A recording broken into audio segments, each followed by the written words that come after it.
Hey, so this is the Drunkalogs, a podcast about addiction and recovery in which each guest shares their version of how it was, what happened, and how it is now, and then endures a half-hour Q&A at the hands of your host, Nick Morton.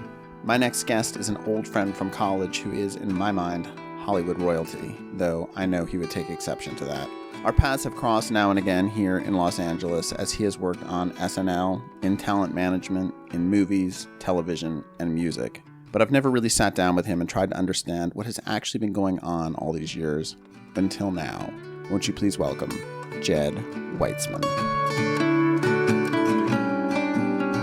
I'm kind of nervous. I just never talk about this stuff. I mean, I never talk about it because I'm an idiot and I don't go to meetings very much. Right. But I talk about it enough to post on my social media that I turned 18. Right. Right. And so that was something. And what was interesting about that was I didn't really think too much about it. Actually, that's not true. I thought a lot about it and I was excited to do it. But what I didn't think about was how many people would respond and how many people I would get direct messages from saying, hey, I had no idea you were sober. Right. You know, can we talk? Right. And that was gratifying. It's funny. I had this conversation with my kids, not so much recently, and they would have this debate about whether my kids would debate whether or not I was an alcoholic because they were like, he can't be an alcoholic. He doesn't drink. Right. And they, but the other, it's like, but he doesn't drink because he's an alcoholic. Right. It was like this like conundrum. They couldn't quite get their heads around the idea that how could I possibly be an alcoholic if I don't drink? And well, I always identify as a drug addict, even though I wasn't a crazy drug addict. I guess I was, but I smoked pot, that was my thing. That was really the thing. That was really the thing for me and I drank enough that, anyway, I'm going to let you lead now. You tell me. No. So, basically it's just like how it was, what happened. Right. So, really, just a little, you grew up in LA, right? So I grew up in LA. I grew up What part of town? I grew up in, my mother and stepfather lived in Toluca Lake, which is out near Studio City and between Studio City and Burbank. My father and stepmother lived on the west side, always the Pacific Palisades, Brentwood to start, but really the Palisades after that. Wow, that's far commute. It was far commute. I was with my dad on the weekends and my mom on the weekdays. And how old were you when they got divorced? 4. You were I was 4. So that's basically your whole life. Basically my whole life. And my steps are my parents, essentially. And so they all got remarried very quickly. They had the same step parents. I don't even refer to them as step parents anymore. Just your parents. Mother too and father too. Right. I've had 4 parents since I was 5. That's so great. Yeah, and they're all close friends. They're friendly with each other. And we do holidays together. So there's no weirdness. There probably was weirdness when I was at some point in my teenage years. Oh, interesting. But really no weirdness now. And I, they always say to me, "Oh, you're the person that brought us all together." Because my sister, siblings? I have a sister and brother from my mother and stepfather, and I have a so brother. They're half siblings. Technically, but we don't refer to each other as that. Sure. And we're all. And what about on your dad's side? Yeah, I have a son on a brother on my dad's side, and we're all, opening day at the Dodger game is my dad and my 2 brothers, or, Thanksgiving is all of us together, or, my sister's son's birthday, everybody's there, or my children's birthday, everybody's, obviously my kid's birthday, but it's all very close, and my sister's children call my father grandpa. It's just, it's this really bizarre. That's amazing. That's the way it should be. I guess it's the way it should be, but it's not always that way. So it takes a village. So I was always, keenly aware of drugs and alcohol growing up. I'm a child of the 70s. I'm 48 years old. What about your family? Was there no, drugs not really. and alcohol at home? No, not really. It wasn't insane. It was just 1978 in Los Angeles. It was just amazing. It was so fun. I had the best childhood. I grew up doing everything, and my first concert was 1975, Santa Monica Civic, Mop the Hoople. It was like I had a great time growing up. My dad treated me very much I don't want to say like an equal, but I was with him on the weekend, so I would go and do the things that he would do on the weekend. Sure. So if he was going to a party, I was coming to the party. Sure. If he was going to see Led Zeppelin, well, he didn't take me to that. But if he was going to see, whoever it was, I would go with him. And he's like a cool guy? He's a wonderful guy. His stepdad is Henry Winkler, and he's a good guy. He was doing this thing. I was at South by Southwest this year, and I was talking on a panel about independent television, and Henry was there doing this like acting thing where he was taking people up. So funny. I didn't get to see it, but I wish I had. People seemed like they loved it. So I grew up, had a great life, went to school in North Hollywood at a great private school, and really had a wonderful upbringing. No real issues per se. Maybe when I was like 17, 18, maybe a little bit of pot smoking. There wasn't a lot of drugs at There your was school, a ton of drugs. But you just weren't into it. No, I was into smoking pot when time I was 15 on. I mean, that was amazing. I was awesome. It was just fantastic. And so that came before booze. No, I probably drank booze when I was 12. 12 or 13, but didn't really, love it. And we would go on vacation every year, and there would be, booze, sneaking booze, but never my parents. It was always me with other people, but absolutely normal childhood, except for 4 parents and, my stepfather, who was the Fonz. And, those days were really fun and great, and as normal as it can be to grow up with 4 parents, and, in Los Angeles in the 70s and 80s. And how it was, really fun, great. My mother, I had gotten in trouble when I was a freshman in college. We would go away every year to Hawaii, and I would always get great pot from the beach guys. Oh yeah, fantastic Hawaiian pot. It was so great, and I think we would always. I just remember we'd always have Hanukkah in Hawaii, and I think I remember being so stoned, and then I remember specifically walking by the pool on my way up to Hanukkah, because we were going to have Hanukkah in the room. And I thought, should I jump in? No, I'm not going to jump in. And I was like probably stank, and it was, and my eyes were probably so red. And I didn't even realize that my mother left the room and went into my room with a key that evidently she had, and found, as my mother would say, the lid of pot in my room. And I got in trouble and had to go to rehab when I came back. You went to rehab? No, excuse me, not rehab. Had to go to a drug counselor when we came back.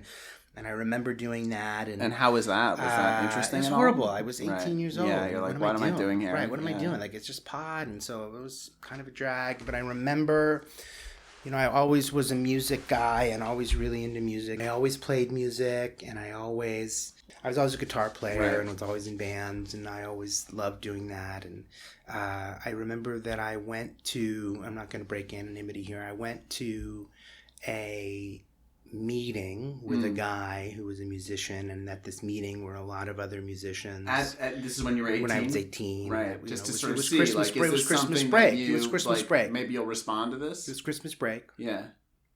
And I guess they wanted to see if I would respond to it. And I didn't really respond to it, but it was cool. There's a lot of musicians there, and I was impressed by that. Was it at someone's house? Was it like a private meeting? Yeah, it was at somebody's house, and it was pretty cool. And damn. I was like, wow, this is kind of interesting. And then I remember going back to school 2 weeks later, or a week later, and to Georgetown, and immediately going back to my best friend's dorm room, and just getting super stoned. And I remember, it was so odd because I remember this so specifically. This guy from Northern California was coming back with Kind Bud, which is what they used to call it back in the Kind Bud kids. That's what they used to call it back in the early 90s. And he came in the room and he sold us the Kind Bud. And he took out a film canister and he shook it like that. And my friend and I both looked at him and said, well, what's that? He goes, this is the shit, you guys. This is crack. This is the shit. Really? And both he and I were like, get out. He's like, what? We're like, get out of the room. Don't ever come back to it. I don't ever want to see you again. Right. Get out. Like what we were like mind blown. This is right after I had that experience. Yeah, and yeah, like, sure. Just like, wow, that was so crazy. So none of that worked. You know, I mean, not Yeah, that it worked, but I didn't stay but it sober. I didn't- enjoyed it didn't 4 years stick, of college and fantastic. I wasn't going to do that in college. And I moved back. I went to New York. I moved to LA. I worked in the entertainment business for years. You worked at SNL, right? I worked at SNL. And then I came back What and were you worked doing at there? I was, you know, the executive producer's assistant, which was Who great. is that? Lauren? Lauren's assistant. And what was that job like? I mean, it was making popcorn, sharpening pencils. I only ask because I've had so many comedians through here. Yeah. You know, and you know, obviously SNL is this sort of sine qua non of comedy achievement. I on don't some know what level. that means, but I'm I going don't to know think either. Pantheon. It means good shit. Right. Okay. Good. Top-ish shit. I feel good think. about it. Okay. Got it. It was great. I mean, it was a great experience. Who was on the It show? was at that Farley point? and Sandler, and it was Right. 93, 94. So it was Farley, Sandler, Spade, Phil Hartman. And that's a pretty Sarah Silverman. hard charging crowd. It was great. I mean, but I mean, was it like a party? It was a vibe? party, Like, did but it I affect was your 22 thing? Right. and I was kind of. I mean, I don't know. Not that I was clueless, but yeah, I mean, I was working my ass off, Right, and it was so- great, and you know, I was there because of people that I would then go and work for, Right. and family, you know, stuff. Sure. So I was pretty, you know, I just kept my head down and did my like job, and don't fuck it up. don't fuck it up. And you know, I drank, and I never really partied there, and Right. did it, but you certainly could have, but I didn't really see any of it. Right. I became really friendly with those guys, and Mike Myers, and you know, really had a great. I'm really good friends with those guys too. Really? No. It was great. Wow, really? Say hi for me, since I don't talk to them at all anymore. And it actually ended up helping me because I went to go work at a management company after that managed all those guys. I remember I met you because I Yeah. was here in LA by that Yeah. point, and I remember we sat down at some point, and I Yeah. was like, "Wow, this guy's got his shit together." I totally didn't. But because I totally didn't realize what I had. And it was more important Right. to me to party than it Right. was to concentrate on what I was doing. And, And it's what was unfortunate. your partying like at that It's just point? getting high all Getting the time. high. Would you be high during the day? No, but I remember a couple of lunches with some writers where we had some drinks, and Sure. I would come home. I mean, I never liked to drink at lunch. Drinking was not my thing. I mean, I don't like to drink at lunch just because I want to go to sleep. Yeah. And also it's either like I'm either going to sleep or I'm going to keep drinking until it's time to sleep. So. Yeah, I mean, drinking was never really my thing. I mean, Right. it was living in Hollywood in the 90s, and Where'd you live in Hollywood? I lived in Beverly Hills, but it was like existing in this yeah, world. in Hollywood. And I finished SNL, and I came back to work with, you know, as a manager, and I was an assistant, and then I worked on some really cool shows with some really amazing dudes, and you know, I mean, I definitely fucked up a lot on certain things. I had great clients before anybody cared about those clients. Right. Who were some of those people? Oh man, I was fired by Carell, Colbert, Jill Soloway. That's amazing. Who else? I helped find other really incredible people, but I think I was fired by some of the greatest comedic minds of our time, which is unfortunate. But it was great. It was a great experience for me. I wasn't in my, but I was the guy that would come to the, staff meeting and put in a VHS and be like, see this guy, he tases himself. Right. He puts, Johnny Knoxville. Yeah, totally. Here's this video. Here's this little animated short from these dudes at Boulder. It's called The Spirit of Christmas. And everybody would be like, this is shit. What do you, so, but that was what I did. And I ended up in 2000. I would go from work or going to a comedy club every night because that was part of what I had to do, to hanging out with some buddies of mine in Silver Lake who were making records at the time. And I really realized that music is what I had done all through my life, all of my jobs really. And then I realized that music is what I loved, and I ended up transitioning into music. And what was interesting is when I left the management company was I went to work, believe it or not, in an internet startup in 2000, which was before anybody had any fast internet. So it was a huge, investment from this guy and that guy, and it was called Z.com, and it was like a big play on content, original content, and it was like two management companies coming together, and it was like heavy duty people, and it was kind of a big deal, and run by these Imagineers from Disney, and it was it was great because it was the first time anybody had done anything like that. It was so interesting, but nobody could watch it because nobody had fast internet, so it was hilarious, right? So I was talking to my friend Luke McDonough, founded iFilm, and he was like, we couldn't afford. They couldn't afford the whole thing. It was basically YouTube before YouTube, but it was so slow to download. That was the joke, and so slow to upload, and it just didn't work on any level. It was hilarious, but it was great. And that summer was kind of a blur. I remember that, and a blur because you were in a I was cloud just partying. of pot smoke. I was just partying, drinking. It's good, easy money, easy credit. I would smoke. I became the head of alternative development, whatever the hell that means. I was working with these really interesting people. I'd find them all over the country, and we'd fly them in for meetings, and it was fascinatingly interesting. So it was really cool. Yeah. And I had a best friend who since passed away, who was my partying buddy since he was my best friend since I was 5, but really was my partying buddy as we got older, and we partied a lot together. Right. Did a lot of stupid shit, and took a lot of illicit material, and it was crazy. And he was sick. He had cancer. He died of cancer, but he was ill during that time, and that was the first time that there was a pot delivery service in 2000. This mother and father whose son had cancer had started a delivery service, and they would go around and deliver pot, all different kinds of strains of pot for people who had cancer. And so I got, he got it, and then I would get it, and I remember I would just get so wasted and be with him in the hospital and be standing on his bed and fucking with the controls. I just was so stupid. And he actually said to me, he goes, something had happened, and I had come over to his house and maybe smoked all his weed or something, and he was like, dude, what are you doing? And I said, what? And this was my best friend, my bestest friend. And he said, what are you doing? You're out of control. And I said, what are you talking about? I'm out of control. He goes, dude, I think you need to chill out a little bit. And I was like, what? So that kind of registered a little bit. And at that time, my younger brother was probably in 10th or 11th grade. I don't recall, maybe 9th grade. And my mother had gone to see a woman speak at their school about drugs and alcohol. Right. And I remember it was that summer. My parents went away, and they asked me to stay at the house. And when they came home, they found handles of Jack Daniels in my brother's room and handles of vodka. And then outside their room, I had left pipes. I mean, it was just chaos, complete chaos. Yeah. My brother and his friends had the best time, and I had a great time. It was a great summer. And my mom was like, "What do you do? You're being a moron. What are you doing?" Right. At the same time, one of my other best friends had moved out here from New York. They had opened a restaurant and a club on Robertson, and it was called Moomba, and we had a lot of fun. It came from New York to LA, so it was just out of control. And this woman met me at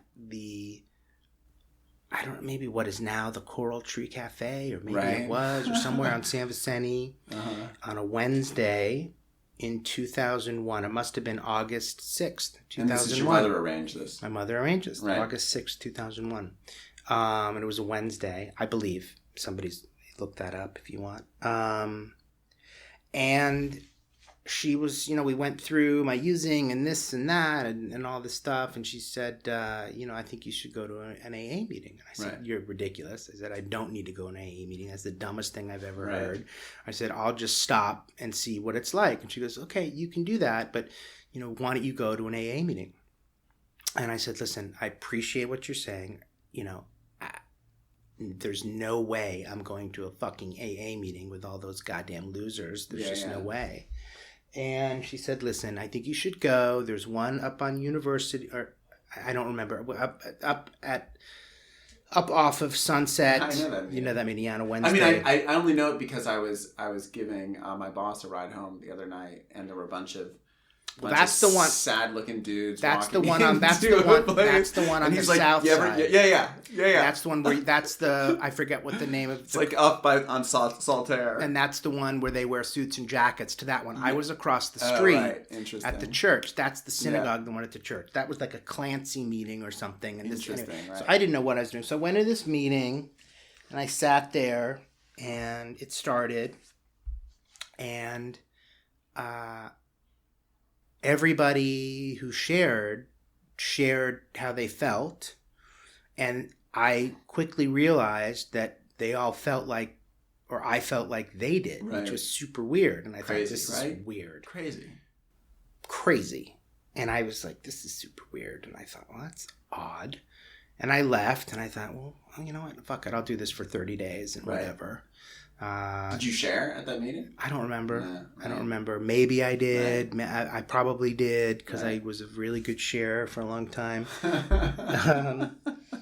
And it was just, I was blown away. I was completely blown away at how I felt like they did, or they felt like I did, or I felt like they did. And so I remember going to dinner afterwards and not drinking. And then... maybe I didn't. And then I remember going to my friend's house, the one who was sick, and walking in, and there were a bunch of dudes there, and everybody was gonna get high, and I was like, "No, I'm cool." And he was like, "What?" And I said, "Yeah, no, I'm gonna try this not smoking for 30 days and see what happens." And then I go to the club, and What's the club? It's called Mumba. You go to Mumba that night. I go to my usual spot. Right. Now, my buddies own it, and they know what I've done, and they're like, all right, I show up, they're like, come on, let's go party. And I'm like, no, I'm not partying. I walk downstairs. I remember I walked downstairs to the little VIP area, and the woman, the waitress, the server, walks up to me with 2 Belvedere sodas in lime and say, here you go. And I thought, that's your usual thing? I guess. It was my usual thing. And I thought, oh, wow, I'll never forget that. It was 2 or 3, but I'm pretty sure it was 2. And I thought, well, isn't that interesting? That's how I guess I would start my night. Wow. Now, the joke is, there was no Uber. Right. Yeah, of course. So I would just be doing bat hits on the phone, CD in the the car, speeding down Sunset, down Wilshire, just out of control. It's a miracle that I didn't kill myself, kill someone, or get popped. It's a miracle. I had this joke in my first set of stand-up, which I remember forcing you guys to watch all 10 minutes of. It's so embarrassing. You and Mark. It's Mark, your old guy. Yeah. And where I said, when I was still drinking, I just thought the designated driver was the guy who was designated to get arrested if we got pulled over. Very funny. I never got. I also remember once, speeding down PCH past Ralph's with my then girlfriend in the car, and smoking a bowl, and then speeding really fast coming back from Santa Barbara, and in my rearview mirror seeing the cop, and then putting the bowl out with my thumb and putting it in the side pocket of the car, window rolled down. Cop comes up to the window, and she, like a champ, like a professional, says, "Sorry, officer, I'm really having horrible period pains. We're really rushing to get home." Wow. He looked like a champ. Right. And he looks at me and looks at her, and he's like, "Oh, all right. Well, don't drive that fast on PCH. No ticket." And we roll up the window, and she's like, "You're welcome." And I was like, "Oh my God!" I was like, "That was incredible." Yeah. That was "Sorry, officer, I'm really not feeling well from my period." What is he going to say? Yeah. It was beautiful. It's amazing. So anyway, those are. There's more little stories like that, but that was it. That was really it. And then I remember going to a meeting. It might have been Saturday or Sunday in the Palisades, and I had, or maybe, I think I went to Friday Night Rodeo. I don't even know. Do they do that anymore? I don't know. It's funny. I have such a limited, I've gone to the same 3 or 4 meetings. I'm like, oh, this works. Right. Why do I don't need to go necessarily. Friday, so it was Wednesday, and then I went to Friday Night Rodeo. Maybe Thursday was Rancho. I don't know. But I went to a meeting Thursday, and then I went to a meeting Friday Night Rodeo, which was like a was like peacocks strutting their stuff. It was just like Right. like the sober people who had it all together next Right. to the complete rejects. That was day 3. And then somebody there told me to go to the Palisades on Saturday or Sunday. Right. And I went to that meeting and I ran into a friend of my family's daughter. Maybe that was Friday. I ran into a friend of the family's daughter who said, you should come on Sunday. So-and-so is taking a cake. And so-and-so was an old friend of my family. Right. And I went and I surprised him and I said, hey, it's day 4 or day 5, Right, whatever right. it was. And he goes, what are you doing tomorrow night? I said, Monday night. I said, nothing. And he said, great. Meet me at this person's office at this certain time and we'll go to a meeting together. And Right. that was my introduction to a meeting on Monday nights that I used to go to. And I don't want to talk about it too much, but it was a private meeting and that's where I met my crew. Did you get a sponsor? I got a sponsor fairly close to that time. Right. And That person still sponsor you? no, I don't have No, a sponsor. right. What are you kidding me? Sponsors? Forget it, man. I'm the worst. I'm the worst drug addict alcoholic in the history of drug addicts and alcoholics. I have no sponsor. I don't go to meetings. Right. It's just I'm an example of everybody of what not to When do. was the last time you went to a meeting? It's got to be 6 months. 6 months? That's not crazy. That's not great. Right, It's yeah. certainly I'm telling on myself. And it was probably like an 8:30 a.m. meeting near my house with like 6 people in it. I mean, I haven't been to a but big that's meeting. I think that's good. Sometimes those are the Yeah, best it's meetings just- because I you don't have to know. talk at It's that just- meeting. I like that. guess, but it's just like, oh my God, I'm complaining about my kids or Right, something yeah, yeah. stupid. So that was it. I mean, August 6, 2001 was it. And you never look back. I never looked back. I never, that was it. And I changed my career After that, right during that time. I got sober. you got sober and you were like, I was what going did into you the end up music. doing? I went into the music business or back to the music business, and Doing what kind of stuff? well, what had happened actually, now that I remember it, I think right before I got sober, I had gotten a job in the music business at another management company, and I didn't get along with the guy who ran it, and I ended up not. They ended up saying maybe it's better if we part ways, but we'll Right. pay you the rest of your contract for Right. the year. So Wow, that nice. was it. And then I September 11th sober and all that shit, and it was like I went Right. right to I used to go to the log cabin every Yeah, morning. yeah, sure. And- I've never been, but people always talk about log it. cabin every morning. What is why do they call it the log cabin? Because it was a log cabin. And it still is a log cabin? I gotta be honest with you, I have no idea.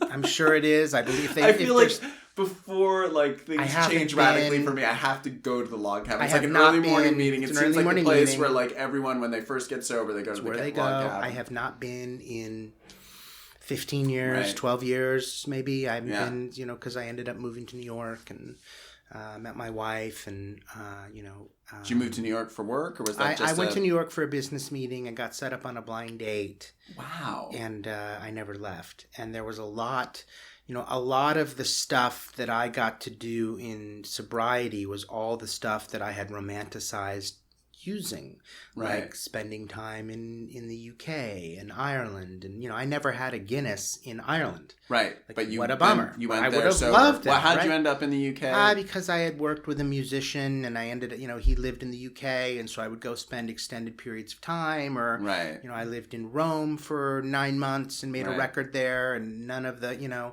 all of my trips to Amsterdam I never Sober used trips, because we right. were all sober, and it was just like, oh, so funny. annoying. So all this great In stuff. some ways, the best though, because you can Yeah. actually you don't get like, you're able to sort of appreciate like the beauty of Ireland without like the complications of a hangover. I suppose so, but I still saw the inside of a hotel room or a club, or a weirdness arena. of Amsterdam without being like fucking paranoid and sketched out. Yes, in the but red the light result district. of that was like being in Amsterdam and being on a tour bus, sleeping, and then getting up and cruising around near the arena, and then Right. getting back on the purposely not going out to do anything. Right, because you don't want to fucking... Whatever. I just, Yeah. and Italy was great, but I would go to meetings, but it was just gross, man. Or go to a meeting in Glasgow and everybody was smoking, and I smoked then. I smoked cigarettes for Right. a long time. So yeah, August 6, 2001 is when I got sober, and And what it's like now is I have 2 beautiful children and a wonderful wife, and I live a life beyond my wildest dreams. Well, that's not true. There's probably more dreams that I could fulfill here, but I'm damn happy. Right. Right. And life is great. And you don't go to meetings, but you somehow stay sober. Like, I talk to sober people. You talk to sober people. people. Look, there is nothing I can say about not going to meetings that is a good thing. No, I mean, I just like I guess it's it's an interesting thing for me that like whatever I'm 8 years sober. I am struggling now in ways that like I didn't anticipate even a year ago. That like just that this like sense of worthlessness and purposelessness and just like not being present in the day, not being thankful for what I have so much, and yet still like it's not enough. I can't. I'm struggling to enjoy it, and like I'm not finding the thing I need in AA meetings. I can relate to that. So I'm like, it has me a little like, I'm so like through recovery, I've met like the most radically beautiful people in the world who like, thankfully those people I can talk to and get me through to other, like I'm seeing a new therapist and, I'm doing different things, going to different meetings and expanding the sort of network of recovery people I know to like try to get some insight into, living a meaningful life on a daily basis where I'm not, anxious about the future and worried about my kids and beating myself up for the 1,000 mistakes I make a day. Listen, and I relate I'm fucking to that. working hard at it, and it's not going well. I have met beautiful people in recovery. Right. I have met assholes in recovery. Totally. I have met all types of people in recovery. And, I guess I can relate to you in many ways with what you're saying. I have a great job that I love. Right. I have a beautiful family and kids. And, for me, sometimes it's not enough. And that's something that I need to work on, certainly. But I don't know if it was ever enough. That's where I come from. I come from this place of, the way I grew up, I'll never have that. I'll never match the... Totally. You know what I'm saying? I was thinking the other night, I was having this, I think maybe last night, I was having this memory of being in New York City, and I had come from a fancy party in New York. My brother was there, and we were giving an ex-girlfriend of mine a ride home, and we stopped. I think we were in a limousine, and... This is an insane story. It's a great story. And my brother, we stop at our apartment, and my brother gets out, and I'm like, yeah, I'm going to go home with this girlfriend. And he's like, okay. And he slams the door, and I'm like, I look back on that moment, and I'm like, we had everything. Bonfire of the Vanities. Everything. Yeah. And I enjoyed it. Yeah. Like, I was not one of those people that was like, I'm not happy with this. Like, I was very happy. Yeah.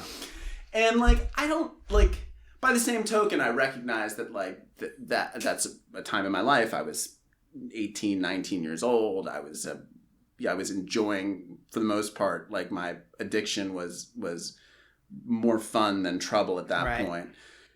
And, and there came a point where I realized like that, like chasing enough privilege wasn't going to work for me. Like that was not What a great concept. It didn't interest me in a way. Privilege. Like I'd seen the best of it, and it was like, it was ultimately you know what? empty. I got to be honest with you. It's funny you say that, because now when you say I get it, because I chased it for so long. When I was a manager, when I did that's all I chased. I did what I did because I thought I could make a lot of money very quickly. Yeah. And I soon realized, and actually it's not true, I realized much later in life that that's not what it's about. And, now,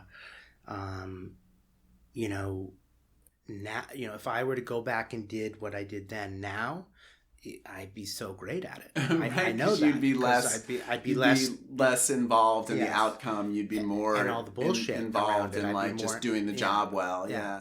And it's funny. My first guest was Tommy Swerdlow, who wrote Cool Runnings, and we did this movie together, 1,000 Junkies, and he's writing huge movies right now. He did The Grinch, and he's writing the DreamWorks movie about the cat. Whatever, some huge DreamWorks animation movie. And he went through this period after he got sober before his life kind of took off again, which he called the Gale of No, where he just couldn't get things going. And sometimes I feel like it's the Gale of No, and I just have to make it through the Gale of No. And at some point, I mean, I've done all these interesting things. It's been fun for me. I had a pilot, it premiered at Sundance. I made this show with, and I do lots of interesting things, but I'm sort of like, God, maybe I should have just made money, Listen, I you know what? I swear. So when I moved to New York in 2007, I was exposed to something I had never been exposed to. Business, Wall Street, hedge funds. Right. And I think about that a lot. Should I have gone to work at a hedge fund in 2007 and in marketing? I'm a dyslexic guy. Money, I have no idea. I don't do any of that. Like, I don't do money well. Right, but I can be a pitch man. Really. I can be a pitch man. I can sell anything. I'm a very good salesman, okay? So, it's just so funny when you think about it. And I think about that all the time. And, God, I'm in the entertainment business. Like, what does that even mean anymore? Right. I had lunch last week with a young man who just graduated from college, and he's trying to get his star to do. And I said to him, go to school. He said, what? I said, go to law school. Right. Go get a business degree. Totally. He said, really? I said, 100%. I said, you'll have a leg up on every moron that's coming out here trying to get into the entertainment business. Well, also you can create a business. Yeah, of course. Had I done it all, in Start 1993, I was like, I'm gonna go and I'm gonna make this money. No, dude, go and learn more. Be really good at what you do, and work your ass off. Right. Anyway, so sobriety has been a gift for me. I have to admit, I do, when I go to Gelson's to go and get my coffee, I do stop in the beer aisle to look at all the pretty cans, because, wow, they're really beautiful cans these days. I'm really surprised at how many different beers there are. A lot of beers. But it's just wild. It's all Fruity Pebbles and all this crap. I feel like I really missed the golden age of beer. I missed the golden age of beer. I have missed the golden age of pot, which is the irony of all ironies, because it's happening right now. Like, fucking buy whatever you want, wherever you want, whenever you want. It's crazy. I guess I'm a curmudgeon. I mean, I've turned into this guy who's the father of 2 beautiful daughters, waiting for that conversation. Right. Yeah, that's some intense shit. I'm blessed. I have everything in the world. Yet it's not enough. Right. And that's my ism coming back to haunt me every day. It's never enough. It's not good enough. And I know what your listeners are thinking. You fucking idiot. You guys. Go to a meeting. Guys, yeah. Right? I know what your listeners are thinking. Like, shut up already, dude. Just go to a goddamn meeting and fucking be quiet. I mean, that's 100%. I mean, there is this thing. I mean, this past week and this rough patch I'm going through, like, I started going to more meetings, and it has made it. No, of course it makes it. Look, I'm like, aware. It just disrupts the stupidity of my brain. And I'm aware. Me to be thankful. Or someone's in there and they talk about like being thankful, and I'm like, oh yeah, what am I so? It works. It works. It works. This program works. It's a program of I don't know. It works, and it works. I don't really know anything. I don't know anything about it, but I know it works. I don't think I've really. I must say, there are times when I'm sitting in a meeting and I'm like, this doesn't make. And like, if you were to, like, even when they explain how it works, it's like, you can't just go and you'll see. Yeah, I probably never. I may have never actually gone through the whole 12 steps. Yeah, I mean, that's a big thing to admit, isn't it? Maybe I have. I probably did. Please don't write letters into Nick. I probably did. Look, I don't worry about using anymore. Right. I don't worry about drinking. I don't have the want or need to get high. Right. I don't want that. I don't have the want or need. I don't look at my wife who's having a glass of wine and go, "Fuck, I wish I could drink a glass of wine." I don't really. It's not going to help me. It's not going to really help me. But I do wish I had more peace of mind, and I know that a meeting would help. And I still keep in contact with my old sponsor, and he'll call me and give me shit and check in, and I'll give him shit. And yeah, I mean, I'm genuinely happy. Dude, that's amazing. And I think that's where we should end. Okay. Because it's good. I hope I said something interesting. I'm sure you did. I know you did. Because I was engaged. Well, so I appreciate that's all that. you need to know, right? Stay sober, everybody. One day at a time. Figure out your shit. Go to meetings. Don't do as I do. Do as I say. Do as I say. Go to a meeting immediately after you've heard me holding on to the edge of this wood table, digging my nails into it with Nick here. Go do something positive. Hey, so if you've been enjoying this podcast, you can head over to my Patreon page and feel completely free to support the show with a modest contribution at www.patreon.com/thedrunkalogs.